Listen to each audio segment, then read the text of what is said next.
আসসালামু আলাইকুম রহমতুল্লাহি ওবরাকাতুহ।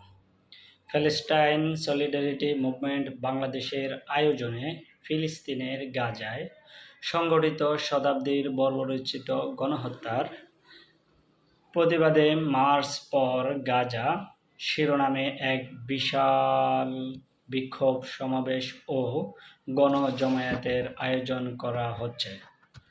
আগামী 12 এপ্রিল রোজ শনিবার শাহবাগ থেকে শুরু হয়ে মানিক মিয়া এভিনিউ হয়ে গিয়ে এই মার্চ ফর গাজা বিক্ষোভ সমাবেশটি শেষ হবে ইনশাআল্লাহ।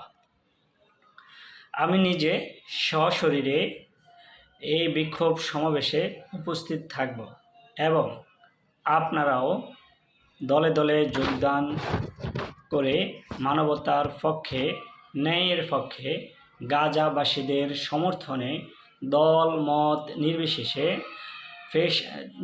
মত পেশা নির্বিশেষে অংশগ্রহণের জন্য আমি বিনীত অনুরোধ ও আহ্বান জানাচ্ছি। আসসালামু আলাইকুম ওয়া রাহমাতুল্লাহি ওয়া বারাকাতুহু।